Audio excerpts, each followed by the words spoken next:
to be able to just make a choice on your own and just be able to speak for yourself. This one's wife. She thinks she's the best. So why is she so envious, jealous? Hello, I'm H.G. Tudor. This is an important video to help you understand more about the mindset of the narcissist and is applicable to this one's wife. It will help you understand why she behaves in the way that she does and why she has the mindset that she has. It's a fair question to ask. If narcissists think that they are so brilliant, why are they so envious? Why do they get so jealous? After all, if they are brilliant, there's nothing to be envious about, is there? If they are so wonderful, there's no need to feel jealous. It's an excellent question that deserves a detailed answer. First of all, let's start with the concept of envy and jealousy to ensure that people understand the correct definitions. Many people use jealousy when they mean envy. It's actually quite simple. Envy is wanting something that somebody else has. So, for instance, your neighbour has bought a new car. You're envious of that car because you'd like it yourself. Your friend has a stunning, intelligent, kind new girlfriend who everybody likes. You're envious of his girlfriend because you'd like a girlfriend like that. Thus, in effect, it is an unpleasant sensation that arises as a consequence of coveting something that somebody else wants. Jealousy is where you are jealous of something that you have because you fear that you will lose it. So, for instance, a dictator is jealous of their power, i.e., they fear that there might be a coup and their power is removed from them. An avaricious individual is jealous of their money. They fear that the bank's trying to steal it from them, for instance. You might be jealous of your girlfriend, fearing that she's going to leave you. Accordingly, in some instances, you can be both envious and jealous of the same thing. For instance, you could be envious of your girlfriend's good looks, you wish you were as good looking as she is, and you can be jealous of your girlfriend because you fear that you might lose her because she's better looking and attracts a lot more attention. With that explanation out of the way, let's next address the concept of this one's wife believing that she is the best. Why does she think this way? She thinks this way because this is what her narcissism tells her. She does not know that she is a narcissist. She does not think, I know I'm not the best, but my narcissism tells me that I am, so I'm going to behave like that. She believes that she is better than anybody else. She believes that she's more competent, more interesting, more beautiful, more fun, better in bed, whatever it might be. This is because her narcissism is a coping mechanism.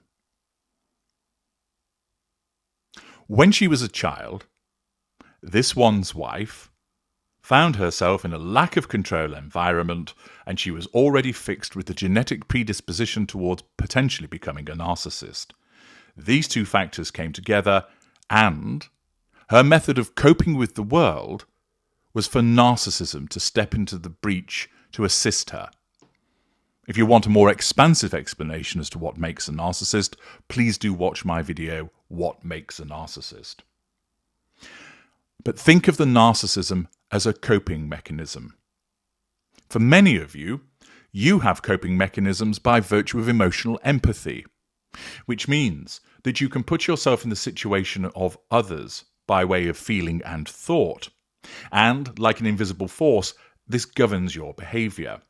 This coping mechanism allows you to get along with other people because you've learned to share, you've learned to exhibit patience, you've learned to exhibit compassion. All of those things have come about as a consequence of the growth of your emotional empathy, and that's a form of coping mechanism for you. The narcissist does not have any emotional empathy, therefore that particular coping mechanism doesn't exist, and instead the narcissist coping mechanism is narcissism. But what does this do, and how does that relate to making her believe that she is the best? Well, you ought to know by now, for those of you who've been following my work for some time, that the narcissist pursues, for the most part subconsciously, the prime aims. This is control, fuel, character traits, and residual benefits. Think of those things as the food and water and air of the narcissist. This comes from the environment that the narcissist found themselves in, whereby, because of that lack of control, they develop a hypersensitivity to the need for control, which means that the narcissism is always scanning to detect any potential threat to that control. You, as a non-narcissist, will often not pick up on things which could be a threat to your control. They simply don't register with you because you don't have that hypersensitivity. But the narcissist does.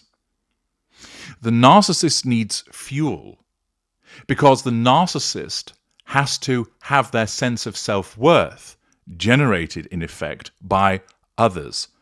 The responses and reactions of others validate the existence of the narcissist.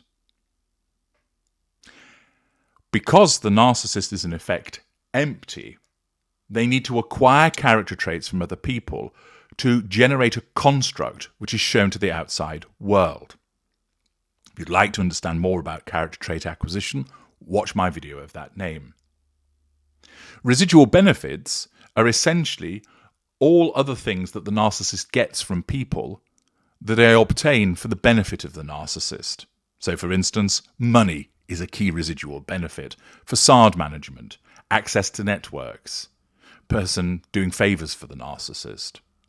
And that is driven by a sense of entitlement, that the narcissist, being special, ought to be given preferential treatment and receive those residual benefits. Accordingly, those prime aims exist as a consequence of the way that the narcissist was created, and thus the narcissist, whenever interacting with another human being, is always, repeat, always seeking one or more of those prime aims. Okay, so we understand how the narcissist has been created, that the narcissist has been created in the pursuit of the prime aims. Thus, what's that got to do with the narcissist believing that they are the best? Well, there must be something that drives the narcissist to go after the prime aims, some kind of engine that causes the narcissist to be motivated to seek them. And that engine is the concept of the narcissist being at the center of the universe. Because by making the narcissist believe that they are the center of the universe, i.e. the special one, the best, that means their needs should be attended to first. And therefore, the narcissist is made to believe that they are superior to merit their needs being met first, so that the prime aims are pursued. Accordingly, for this one's wife, her narcissism essentially tells her, causes this prevailing mindset of, I'm wonderful, I'm brilliant, I'm the best, so that she is then motivated to believe, since I am the best, people should do things for me first ahead of everybody else. And then that drives her to pursue that control, to pursue the fuel, to get the character traits and the residual benefits. Thus, that is why she has this prevailing mindset of believing that she is the best because her narcissism has created this as a means to drive her to pursue the prime aims, which is the very core of the existence of the narcissist. I hear you now state, but HG, she's not the best. Why doesn't she see this? Well, this is where another part of the narcissism comes into play. In order to maintain this mindset, the narcissism cannot allow anything to penetrate that mindset that tells her to the contrary. This deflection, like a deflection shield, sometimes doesn't always work as well as it might do with certain narcissists. But the concept is this. In order to ensure that the narcissist believes that they are superior and therefore merit the pursuit of the prime aims, we must not let anything enter their reality which tells them to the contrary. Thus, delusion is created. Accordingly, with this one's wife, we know, because we can see it, that she often wears clothing that doesn't suit her, doesn't fit her, looks inappropriate. And as I've told you before, she doesn't stand in front of the mirror and go, well, I look like a dog's breakfast, but fuck it, I'll wear it anyway. She looks in the mirror, and the distortion field comes between her and what she sees, which makes her believe this: I look stunning. So imagine she stood in front of that mirror and she's wearing an ill-fitting beige sack. And before it registers that she's looking at herself wearing an ill-fitting beige sack, the distortion field intervenes. It's like putting on rose-tinted spectacles. And all of a sudden, the woman wearing the beige sack is transformed into a goddess wearing camel. Accordingly, the reality as you understand it to be is not allowed to pervade her world in order to disrupt this mindset of brilliance. The narcissism has developed lots of different ways of achieving that. Sometimes it just causes her simply not to see, thus through delusion. In other instances, she can see the difference, but she rejects it.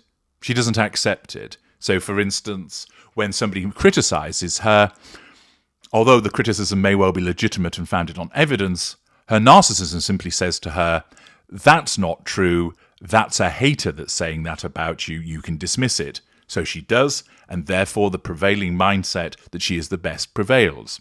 Take, for example, American Riviera Orchard. She believes that she's got a brilliant lifestyle brand, but the evidence tells us to the contrary. It hasn't sold anything, it's been hanging around now for 6 months without achieving anything, it's repeatedly ridiculed, a trademark application has recently failed, and there's more. So there's plenty of evidence that tells her you're not a particularly good businesswoman. But her narcissism won't allow that to permeate through. So instead, it tells her, well, the trademark application, that was the fault of the lawyers, not you. And the ridicule is just coming from haters. And you don't need anything to sell just yet. You're still building the brand. So it will provide her with lots of different explanations and reasons as to how it's never her fault and it's everybody else's fault, and actually there isn't a problem because she's brilliant. Thus, that is why you get the disconnect between what you understand reality to be and her reality. Her reality is through this distortion field, which exists to preserve her mentality, amongst other things, that she is the best. Okay, so we've established in her mind that she is the best. Then why is it that she's envious or jealous? If she truly is brilliant, shouldn't she just shrug it off and not even notice because she is the best? Well, in actual fact, no. What is the driver for the narcissist? That's right, the prime aims.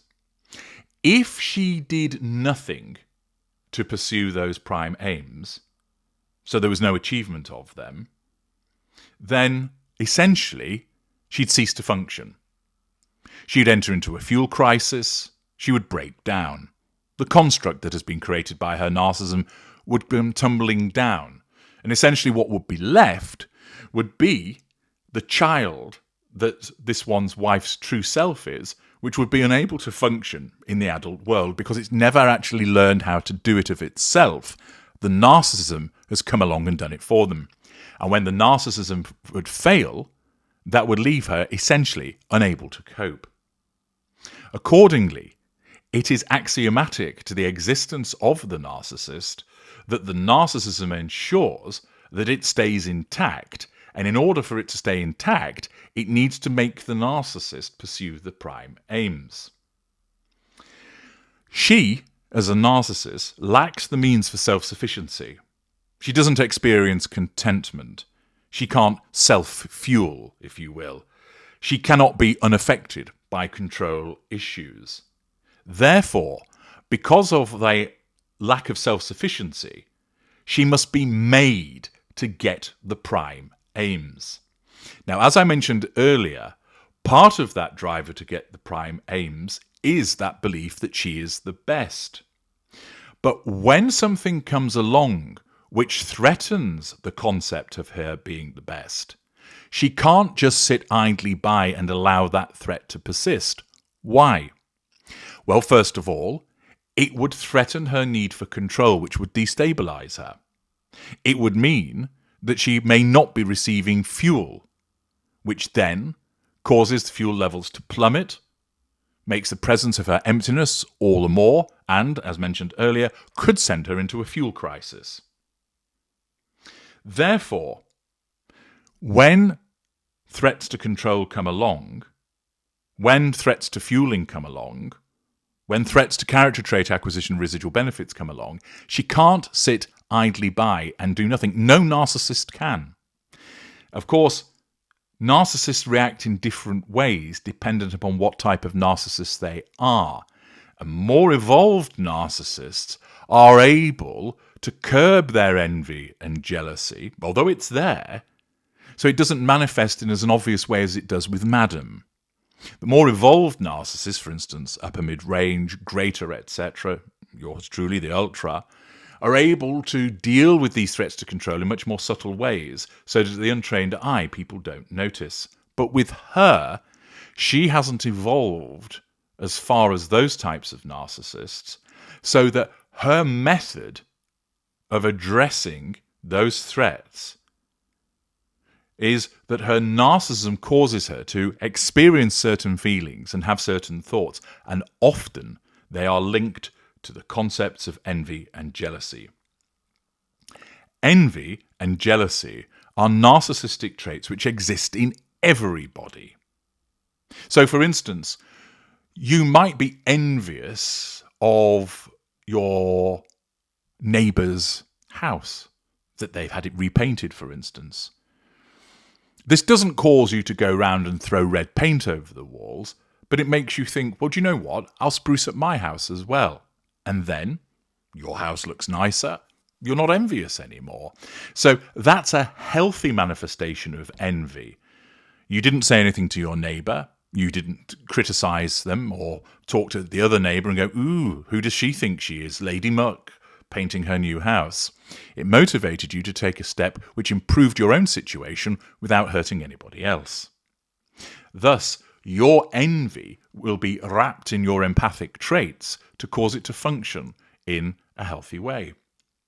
You might be jealous of losing your husband, for instance, so you decide to make more of an effort with regard to your relationship so that your concern that he might have a wandering eye goes away. You don't berate him and make false accusations telling him that he's weighing up other people.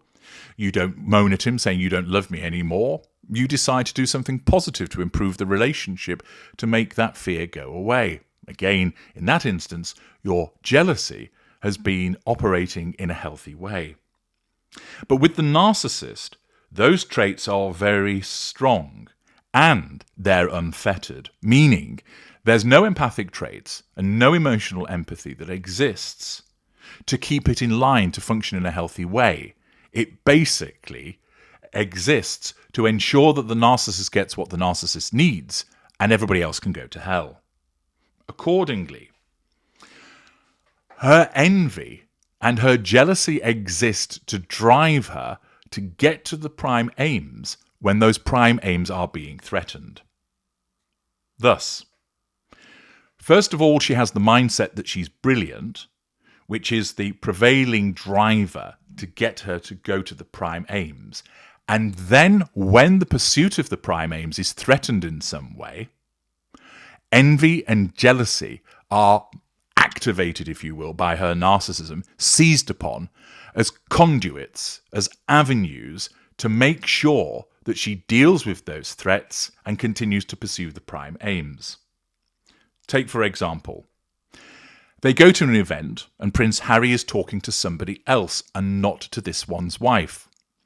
That threatens the pursuit of the prime aims. Why? Because it demonstrates that he's not under control as per the way that her narcissism perceives control. Harry's talking to someone else. That means his fuel is not going to this one's wife. Accordingly, two of the most important aspects of the prime aims are now being threatened. Over at Narcissist HQ, the alarms are going off. Threat to the prime aims. Threat to the prime aims. Accordingly, the narcissism scrambles and uses jealousy to motivate her to do something, rather than stand there and just think, oh, isn't it lovely that my husband's talking to these people and they're all listening to him? Instead, the narcissism tells her, you need to talk to these people too. So what does she do? She nudges Harry, physical assertion of control. He responds to that, showing that he's under control, and his response provides fuel.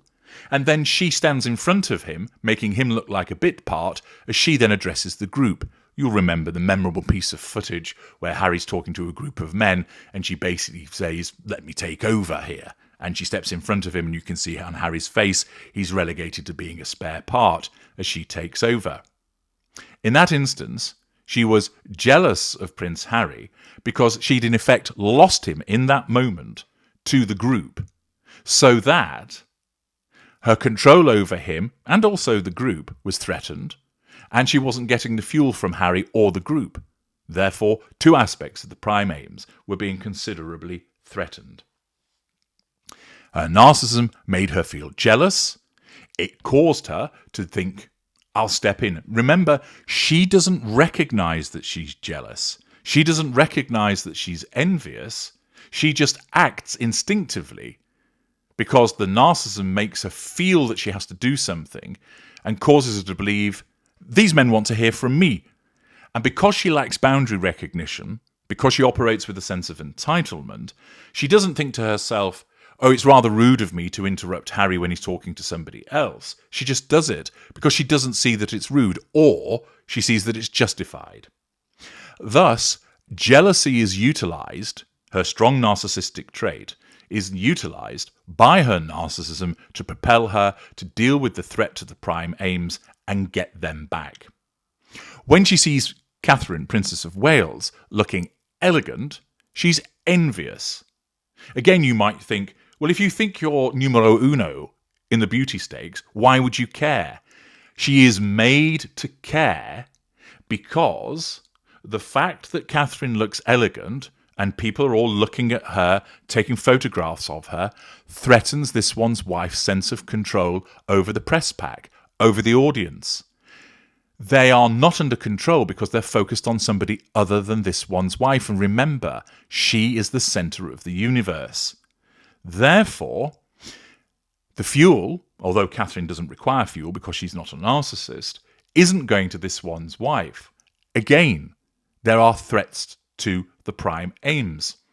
Thus, she is made to feel envious, although she doesn't recognize it, so that she then has to do something so that she deals with that threat to control.